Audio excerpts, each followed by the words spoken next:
mau kasih bebas, biarin aja dia dapetin marksman yang dia mau. Yang penting karinya memang udah di ban dari awal. Karena kebetulan cewek juga kan belum ngambil nih marksman. Kemungkinan bisa aja nanti kalau seandainya Onyx nge-ban marksman, nanti full hero cewek juga yang akan kena dampaknya. Itu makanya X-Villain yang di ban.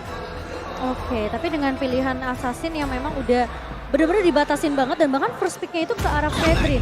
Jadi memang mereka benar-benar respect banget dengan pilihan dari seorang Barats. Kairi dan Barats yang harus diamankan oleh seorang Kairi di sini dengan adanya Detonus Welcome. Tapi Wow, direct dan ini kuat sih dari Eko Filipin.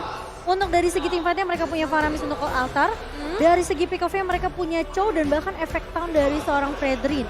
Jadi space di area belakangnya ini cukup luas tentunya untuk seorang Direct dan juga seorang Cloud. Dengan potensi ya mereka harus bawa ke arah mid sampai late game tentunya. Apalagi dengan pasif Cloud, 5 pasif stack yang harus diamankan oleh Cloud ini tentunya bisa dimanfaatkan oleh seorang mungkin cewek yang sekarang mungkin 1v1-nya dia harus bisa siapa yang bisa kasih damage di awal ya. wow, ini agak berat sih. Leslie kah? True damage yang memang diperlukan. Itu dia Lim. Leslie sesuai dengan prediksi dari Lim yang sudah diamankan dengan begitu cepat oleh pemain-pemain dari Onyx. Tapi kita juga tahu Leslie ini butuh item.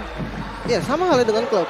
Kenapa tadi aku bisa bilang Leslie? Karena banyak pertandingan yang aku lihat ketika musuh ngambil Cloud itu dilawan pakai Leslie. Sama-sama hero asuransi, sama-sama hero yang butuh farming dari awalnya. Dan ketika masuk di late game, Cloud ini susah banget ngelawan Leslie dengan item apapun. Kecuali ya Cloudnya memang mau nekat banget dia pakai bikin 2 item defense gitu kan. Dan itu nggak mungkin sebenarnya. Jadi untuk Cloud masuk ke bagian belakang nanti selama masih ada Leslie dan sama-sama jadi, itu bakal jadi hal yang berat banget. Iya, tapi ini menurut aku Eko mereka cukup kuat sih dengan draft picknya.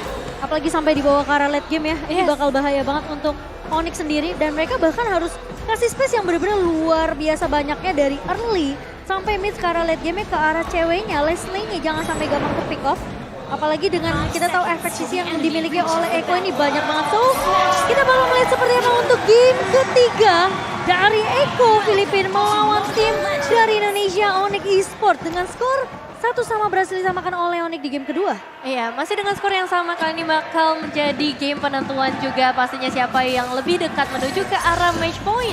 Diawali dengan kedua orange buff yang akan diamankan oleh kedua jungler dan baik lagi tipikal tanker jungler yang akan dibawa oleh seorang Kalmizi dan juga Kairi dengan keterbatasan hero-hero yang udah di-ban. Dia terpaksa untuk menggunakan barat tapi pastinya udah ada satu strategi yang matang yang dibawa tapi Boots dalam bahaya yang cukup besar. Kali ini damage begitu besar tapi ketika Sansnya datang efek dari Vice-nya membuat Sunford harus dipulangkan menjadi first blood by Infinix untuk teman-teman dari Onyx. First blood yang manis karena backup dari seorang Sans. Tiba-tiba datang ke area bawahnya Boots.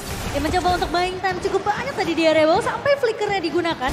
Hanya memake sure dia berada di posisi yang baik-baik saja. Tapi kali ini cewek harus menghadapi dengan adanya babysit yang dibawakan oleh seorang Yawi di area atasnya.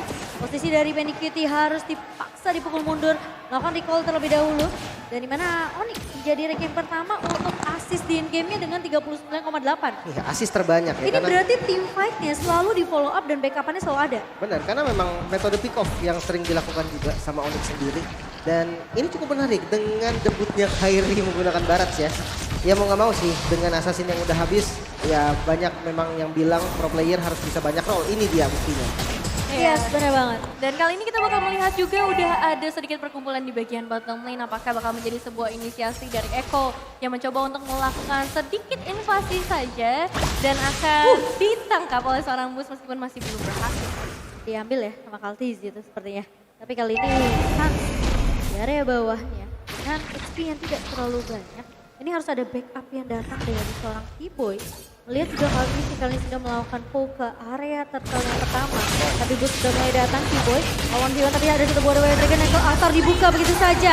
Kali ini mencoba untuk bertahan terlebih dahulu dari Sans-nya. Pemain-pemain dari Eko bakal coba ditahan dan Kairi tumbang kali ini.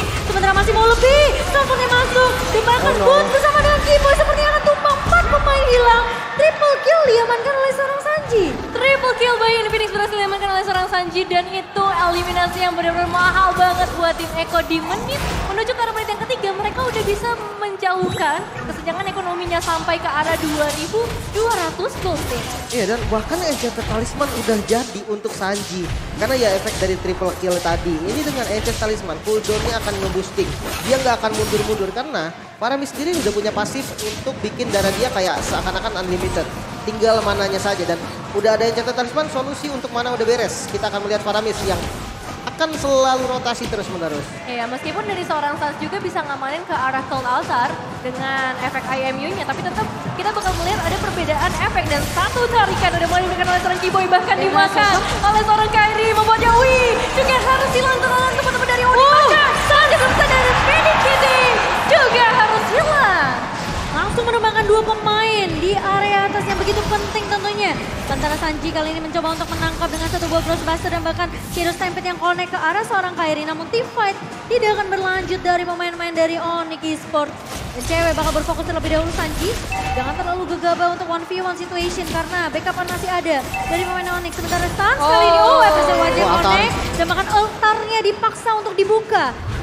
Dan itu cukup mahal karena mau nggak mau Sans harus menunggu terlebih dahulu IMU yang berikutnya. Iya, dengan cooldown yang cukup lama untuk seorang Valentina sendiri ini bisa dibilang menjadi sebuah kerugian. Tapi selama belum ada inisiasi yang mau dibuka, itu nggak jadi masalah yang cukup besar. Bahkan kali ini berada sedikit blasting duet yang bakal dibuka oleh seorang Benny Cutie. Yawi. Mengusir dua pemain. Dan kedatangan dari seorang Yawi bersama seorang Sanji bakal jadi bahaya besar. Sansnya mencoba memberikan sedikit penyelamatan tapi masih ada Cold Altar yang menambah nyawa daripada pemain Eko Kiboy. Menarik dengan Divine Judgment-nya masih bisa melarikan diri dengan flicker yang langsung terbuka dari Kairi yang baru saja datang juga akan memberikan sedikit efek pressure karena masih ada Detona's Welcome juga yang bisa dibuka. Zoning yang dilakukan oleh Eko kali ini, mereka lebih memprioritaskan ceweknya di pick up terlebih dahulu, tapi Kiboy bakal coba diusir mundur. Kali ini Detona's Welcome ke arah seorang Yawi. Kali ini Yawi terkena stun, masih bisa mundur, masih punya Shunpo dan Yawi tidak terpick off oleh pemain-pemain dari Onyx. Sementara di area midnya Sanford udah mulai datang. Tapi ternyata Sans yang masuk ke laser dibuka begitu saja. Efek Tari Fight, Sans yang harus terpick off di tangan seorang Sanford. Masih mau lebih, Boots kali ini agak sedikit terlambat untuk memberikan backup namun setidaknya Boots tidak akan bisa di pick off dengan cukup mudah oleh pemain dari Eko. Iya, Sans-nya hilang, tapi Eko berhasil ngedapetin turtle mereka yang kedua, turtle selain Bayu Best Gold yang pastinya akan menjadi keuntungan besar buat mereka, menambahkan lagi pundi-pundi keuangannya, apalagi untuk saat ini mereka masih memberikan pressure yang kuat karena seorang cewek dan juga Kiboy. Berserker Fury, item pertama yang diamankan oleh cewek. Memang agak sedikit scaling ya ketika kita melihat Leslie. Jadi mungkin early game yang kasar banget dilakukan sama Eko itu adalah hal yang wajar. Jadi teman-teman untuk mendukungnya Onyx sabar dulu nih karena memang hero-nya adalah hero scaling. Oke, tapi Kiboy Divine Judgment connect karena seorang Sanji dan tumbang di area midnya. Sementara Yawi tentunya tidak akan bisa memberikan backup karena 4 pemain melakukan rotasi secara bersamaan dari Onyx. Coba untuk mencuri satu pemain terlebih dahulu di area atas, namun sepertinya tidak akan menemukan siapapun karena pergerakan dari Benny Kita yang berhasil untuk melakukan recall terlebih dahulu mencium adanya bahaya, tapi Kairi harus bermain sabar dan menentukan adanya satu buah tank jungler. Kali ini Kairi harus menjadi garda terdepan yang begitu kuat, sementara efek Tari Fight diberikan oleh ke arah Kaltizi kali ini. Dan di area midnya, landing yang coba dikontrol oleh pemain-pemain dari Eko. Ini harus diwaspadai juga sama Onyx. Tapi kali ini lihat Yawi, flicker masuk dengan Wave Dragon dan set cewek tumbang kali ini. Harus agak bermain lebih sabar, tapi kali ini mulai masuk dengan satu buah basic duet. Dari Medikit dan Kiboy tumbang. 3 pemain dari Onyx hilang begitu saja di area atas. 9 berbanding 4 yang berhasil diamankan oleh Iko. Bahkan kali ini mereka ngedapetin juga karena outer turret di area top lane. Keuntungan yang besar banget karena 4.000 gold yang udah berhasil mereka amankan dengan inisiasi yang manis banget. Yawi dengan cownya udah mendapatkan 7 assist loh, Lip. Wah, ini sebenarnya satu power hero juga ya dari Yawi. Kita lihat dengan mekaniknya yang begitu rapih dengan cownya dive in ke dalam turret. Ditambah ada altar yang siap nge-backup dia untuk jalan keluarnya. Tidak tumbang jadinya. Nah, ini menjadi keuntungan besar pastinya untuk Eko. Bahkan Tapi ini sulit banget karena pemain-pemain dari Eko mereka terus snowballing dan bahkan Sanford bakal coba dikejar. Sementara backupan yang baik dari Eko dan bahkan Turtle Flame Bayu Best masih bisa diamankan oleh Eko. Tapi Sanji menjadi threat terlebih dahulu. Kartizi nahan di area depan. Dan pemain-pemain dari Eko kali ini masih memiliki keuntungan yang menurut aku mereka berhasil numbangin Kairinya.